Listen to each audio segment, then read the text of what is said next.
사흘째 되던 날 갈릴리 가나에 혼인이 있어 예수의 어머니도 거기 계시고 예수와 그 제자들도 혼인의 청함을 받았더니. 오늘도 은혜 말씀입니다. 사랑하는 여러분, 오늘 우리는 요한복음 2장을 통해 예수님께서 행하신 첫 번째 표적을 만나게 됩니다. 이 장면은 단순히 기적 이야기가 아니라 예수님이 누구신지를 보여주는 놀라운 계시의 순간입니다. 갈릴리 가나의 작은 마을에서 혼인잔치가 열렸습니다. 당시 유대 사회에서 결혼식은 단순한 행사가 아니었습니다. 일주일 동안 계속되는 축제였고 온 마을 사람들이 함께 기뻐하는 공동체의 큰 잔치였습니다. 그런데 이 기쁜 자리에 큰 문제가 생겼습니다. 포도주가 떨어진 것입니다. 오늘날로 치면 결혼식 피로연에서 음식이 다 떨어진 것과 같습니다. 당시 문화에서 이것은 단순한 실수가 아니라 신랑 신부 가족에게 엄청난 수치였습니다. 손님들을 제대로 대접하지 못했다는 평판은 평생 따라다닐 수 있었습니다. 이 절박한 상황에서 예수님의 어머니 마리아가 예수님께 이 문제를 알립니다. 포도주가 떨어졌다는 마리아의 짧은 말 속에는 깊은 신뢰가 담겨 있습니다.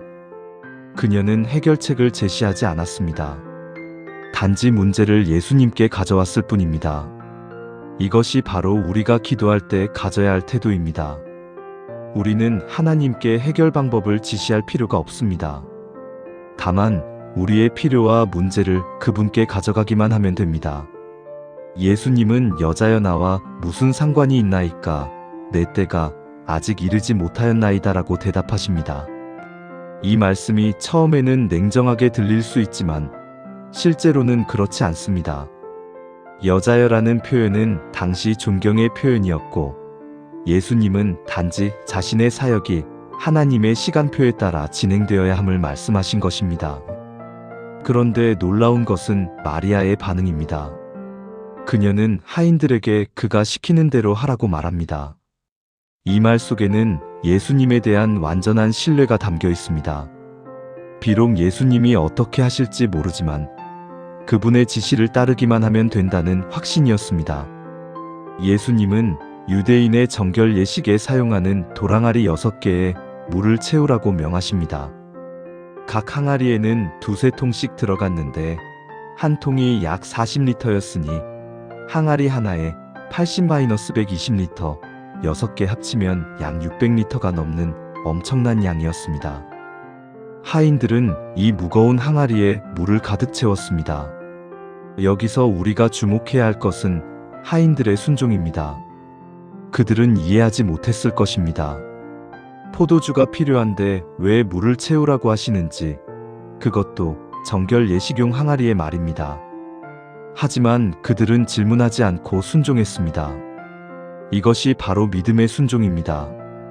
우리가 하나님의 뜻을 완전히 이해하지 못할 때도 순종할 때 기적이 일어납니다. 그리고 예수님은 이제는 떠서 연회장에게 갖다 주라고 말씀하십니다. 물이 포도주로 변한 정확한 순간은 알 수 없습니다. 항아리에 물을 채울 때였을까요? 물을 뜰 때였을까요?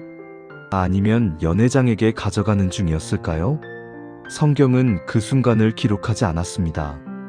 중요한 것은 순간이 아니라 순종의 과정이었습니다. 연회장은 그 포도주를 맛보고 깜짝 놀랐습니다. 물로 포도주를 만든 줄 모르는 그는 신랑을 불러 말합니다. 사람들이 다 좋은 포도주를 먼저 내고 취한 후에 낮은 것을 내거늘 그대는 지금까지 좋은 포도주를 두었도다. 이것은 단순한 칭찬이 아니었습니다. 예수님이 만드신 포도주는 처음 것보다 훨씬 좋은 최상급 포도주였다는 것입니다.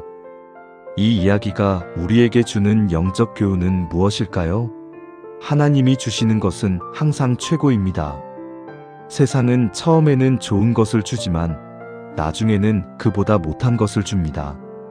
젊음의 쾌락, 돈의 즐거움, 명예의 만족감. 이 모든 것들은 처음에는 달콤하지만 시간이 지날수록 공허함만 남깁니다. 그러나 하나님이 주시는 기쁨과 평안은 시간이 지날수록 더 깊어지고 더 풍성해집니다. 요한은 이것을 처음 표적이라고 기록합니다. 표적이라는 단어는 단순한 기적 이상의 의미를 담고 있습니다. 표적은 무언가를 가리키는 표지판입니다. 이 기적은 예수님이 누구신지를 가리키는 표지판이었습니다. 물을 포도주로 만드실 수 있는 분, 평범한 것을 귀한 것으로 변화시키실 수 있는 분, 불가능을 가능하게 하시는 분이 바로 예수님이십니다. 그리고 이 표적을 통해 제자들이 그를 믿으니라고 기록되어 있습니다. 제자들은 이미 예수님을 따르기로 결심했던 사람들입니다. 그런데 이 기적을 보고 믿었다는 것은 무엇을 의미할까요? 그들의 믿음이 더 깊어지고 확신이 더 강해졌다는 뜻입니다. 믿음은 한순간에 완성되는 것이 아니라 계속 성장하는 것입니다. 이제 장면이 바뀝니다. 예수님은 유월절을 맞아 예루살렘으로 올라가십니다. 그리고 성전에 들어가셨을 때 놀라운 광경을 목격하십니다.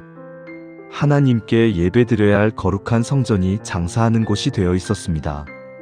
소와 양과 비둘기 파는 사람들과 돈 바꾸는 사람들이 앉아 있었습니다. 당시 이들의 존재에는 명분이 있었습니다. 먼 곳에서 온 순례자들이 제사 드릴 짐승을 쉽게 구할 수 있도록, 또 성전세를 내기 위해 로마 동전을 유대 화폐로 바꿀 수 있도록 도와주는 것이었습니다. 하지만 이것이 상업적 이익을 추구하는 장사로 변질되었고, 성전들은 시장터처럼 시끄럽고 혼잡한 곳이 되었습니다. 예수님은 노끈으로 채찍을 만드셔서 양이나 소를 다 성전에서 내쫓으시고 돈 바꾸는 사람들의 돈을 쏟으시며 상을 엎으셨습니다. 그리고 비둘기 파는 사람들에게 말씀하셨습니다. 이것을 여기서 가져가라. 내 아버지의 집으로 장사하는 집을 만들지 말라. 이것은 의로운 분노였습니다. 예수님은 결코 화를 내지 않으시는 온유한 분이 아니십니다. 잘못된 것을 보고도 침묵하시는 무관심한 분이 아니십니다. 하나님의 집이 더럽혀지는 것, 하나님의 이름이 모욕당하는 것, 가난한 사람들이 착취당하는 것을 보실 때 예수님은 강력하게 행동하셨습니다. 제자들은 이 장면을 보며 주의 전을 사모하는 열심히 나를 삼키리라는 시편 69편 9절의 말씀을 기억했습니다. 예수님의 행동은 충동적인 것이 아니라 하나님의 집에 대한 깊은 사랑과 열정에서 나온 것이었습니다. 유대인들이 예수님께 물었습니다. 네가 이런 일을 행하니 무슨 표적을 우리에게 보이겠느냐? 그들은 예수님의 권위를 문제 삼았습니다. 누가 당신에게 이렇게 할 권한을 주었느냐는 것입니다. 예수님의 대답은 놀라웠습니다. 너희가 이 성전을 헐라 내가 사흘 동안에 일으키리라. 유대인들은 이 말씀을 문자적으로 이해했습니다. 이 성전은 46년 동안의 지역권을 네가 3일 동안에 일으키겠느냐? 그들이 본 것은 헤롯이 건축한 웅장한 성전 건물이었습니다. 그러나 예수님이 말씀하신 성전은 자신의 몸이었습니다. 요한은 예수님이 죽은 자 가운데서 살아나신 후에야 제자들이 이 말씀을 기억하고 이해했다고 기록합니다. 예수님의 부활이야말로 그분이 하나님의 아들이심을 증명하는 궁극적 표적이었습니다. 이 장의 마지막 부분은 의미심장합니다. 예루살렘에 있는 많은 사람이 예수님의 행하시는 표적을 보고 그의 이름을 믿었습니다.